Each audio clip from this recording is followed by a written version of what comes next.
Awami fascist সরকারের 2009 সালে ক্ষমতা গ্রহণ থেকে বিদ্যুৎ খাতে একটি তীব্র কৃত্রিম সংকট তৈরি করে তাদের উদ্দেশ্য জনগণের মধ্যে ভীতির পরিবেশ সৃষ্টি করে, যাতে তারা সরকারের দুর্নীতির চেহারা দেখতে না পায়। বিদ্যুৎ লুটপাটের অভিযোগ, সরকারের উচ্চ পর্যায়ের লোকজনের বিরুদ্ধে বিদ্যুৎ প্রকল্পের ব্যাপক অনিয়ম দুর্নীতির অভিযোগ আছে।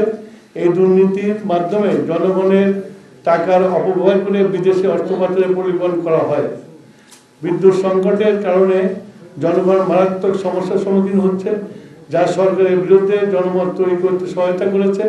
জনগণ সরকারের দায়ী করেছে এবং তাদের দুর্নীতির জন্য যা অর্থনৈতিক সংকট সৃষ্টি করেছে। আওয়ামী ফ্যাসিস্ট সরকারের বিরুদ্ধে বিভিন্ন ধরনের দুর্নীতির অভিযোগ রয়েছে। এই দুর্নীতির মধ্যে রয়েছে জ্বালানি সরবরাহের ক্ষেত্রে অতিরিক্ত দাম নির্ধারণ, জ্বালানি আমদানি, ঘুষের মাধ্যমে টেন্ডার জেতার অভিযোগ, বিদেশে অর্থ পাচার। সরকার উচ্চপদস্থ কর্মকর্তাদের বিরুদ্ধে অভিযোগ রয়েছে যে তারা জ্বালানি খাতে অনিয়মের মাধ্যমে অর্জিত অর্থ বিদেশে পাচার করেছে। এই পাচারের উদ্দেশ্য হলো অবৈধভাবে অর্থ সঞ্চয় করা। এই নীল নকশার মাধ্যমে বিদ্যুৎ খাতের বিভিন্ন প্রকল্পের রাজনৈতিক সুবিধা নেওয়ার চেষ্টা হয়েছে।